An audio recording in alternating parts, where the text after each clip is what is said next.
Presidente, pastor Valadares, não tenho a notícia tão entusiasmada do senador Paim sobre o acolhimento ao seu livro.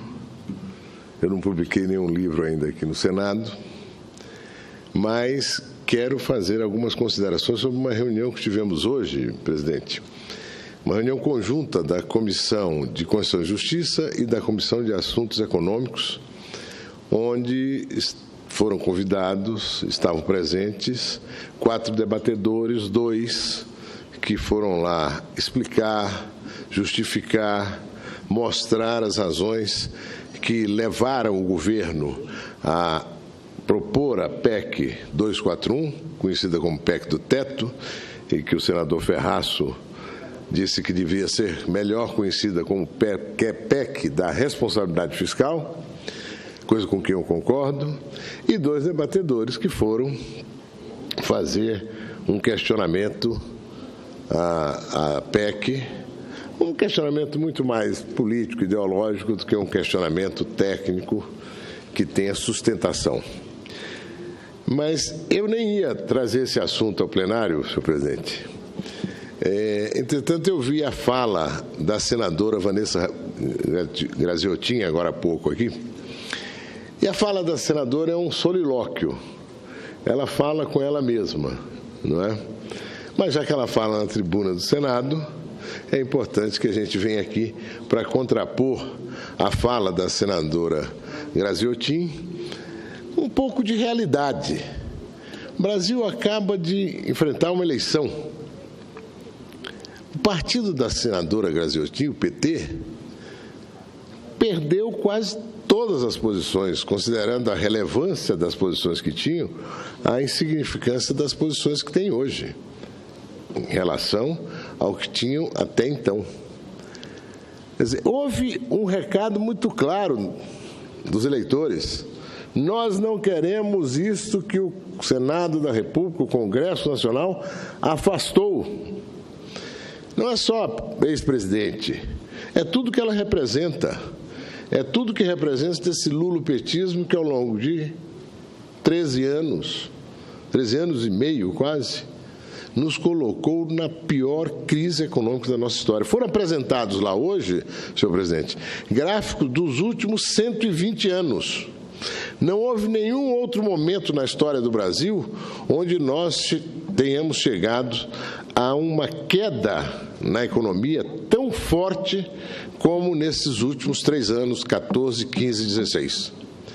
E a gente que causou esta queda, que foi deslocada do poder há 3 meses, vai na comissão dizer: não, é preciso gastar para estimular o consumo, estimular o emprego. São irresponsáveis, são portadores de uma síndrome, não é, grave, que é ignorar a realidade, não é? Muito grave, mas, sobretudo, ignorar a realidade no que ela tem de nefasta para os brasileiros.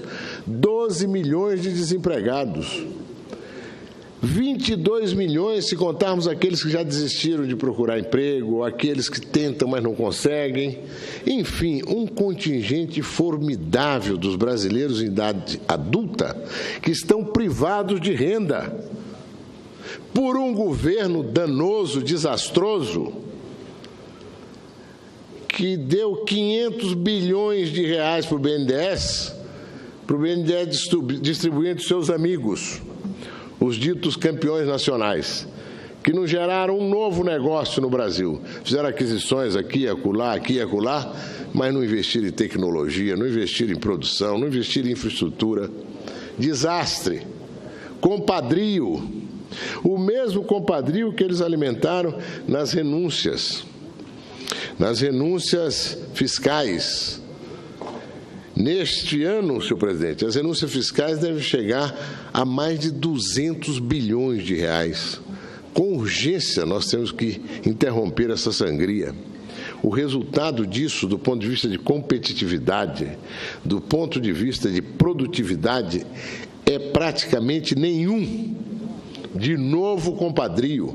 Essa gente usou o capitalismo brasileiro para, por debaixo de um discurso esquerdista, estabelecer com eles uma relação promíscua com ele, né, com o capitalismo brasileiro, e com os atores que lhe faziam a corte, do mesmo modo que hoje tomam a distância necessária, porque o significado desse governo é um significado profundamente danoso para o país, como mostrou as eleições.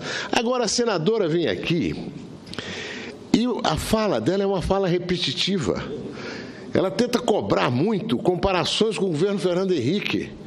O governo Fernando Henrique deixou uma herança bendita para esse governo Lula. Foi graças a ela que esse governo conseguiu engrenar. Eles não tinham sequer um plano para combate à pobreza. O programa deles de Fome Zero era um blefe. Tanto que eles logo tiveram que abrir mão disso e adotar os 4 programas do governo Fernando Henrique, que era o Vale Gás, combate ao trabalho infantil, o Bolsa Alimentação, né, e o Bolsa Escola.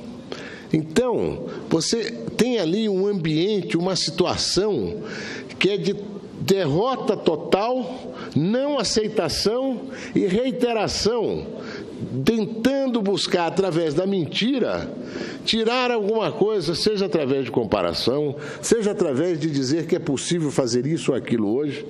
O que é possível fazer isso ou aquilo hoje é o contrário do que eles estavam fazendo, senão o Brasil não sobrevive. Esses irresponsáveis, inconsequentes, até o último dia agravaram o desastre que provocaram nas contas públicas, brutal, nas empresas públicas que foram pilhadas, Petrobras e Eletrobras destacadamente, nos fundos de pensão, instrumento poderoso para financiamentos imobiliários, financiamentos de toda a natureza, financiamento de infraestrutura, foram pilhados. Para que os brasileiros saibam, só o fundo de pensão dos Correios vão ter que pagar os funcionários ativos e inativos durante 23 anos, 17% a mais de contribuição para cobrir o rombo deixado pelo lulopetismo. Então, a minha fala tem muito sentido, senhor presidente, aqui, de tentar recuperar uma certa racionalidade no debate. O PT criminalizou o debate durante todo o tempo que esteve no governo. Nós contra eles contra nós, o bem contra o mal. Agora, derrotados de uma forma cachapante nas eleições, eles buscam outro caminho para dizer que é possível imediatamente recuperar crescimento se adotarmos a receita deles, que foi a receita do desastre, da nova política econômica. Aquilo foi um blefe para, até quando deu, pilhar as contas públicas, desorganizar a economia e ficar no poder. No fundo, esse é um partido que tem uma vocação de poder em que vale tudo. Onde menos vale é o compromisso com os brasileiros, com os trabalhadores, com políticas sustentáveis na área social, na área econômica. A partir de agora, senhor presidente, convicção minha, decisão minha, vou ocupar essa tribuna todos os dias para evitar que o solilóquio petista prossiga como eles têm feito reiteradamente, inclusive nas comissões. Eles fazem reuniões, fazem convocações para, na fala deles, reiterar, sem dar nenhuma consequência prática que possa nos ajudar a sair dessa situação. Concedo a parte ao senador Magno Malta. Senador Zé Aníbal, Vossa Excelência traz de um tema saudável, embora não seja novo, seja do dia a dia, mas saudável, com competência. Na verdade, eu não pedi uma parte a Vossa Excelência, eu estou aqui te olhando o tempo inteiro, balançando a cabeça, concordando, admirando o raciocínio de Vossa Excelência e, de uma certa forma, achando graça também do discurso da senadora Vanessa Graziotin. Muito obrigado, senador Magno Malta. O que eu tinha a dizer, senhor presidente? Por hoje, mas voltarei sempre que eles ocuparem para o solilóquio, a fala com eles próprios, que os brasileiros já não se ligam neles. E as eleições deixaram isso muito claro. Mas agradecer muito a oportunidade.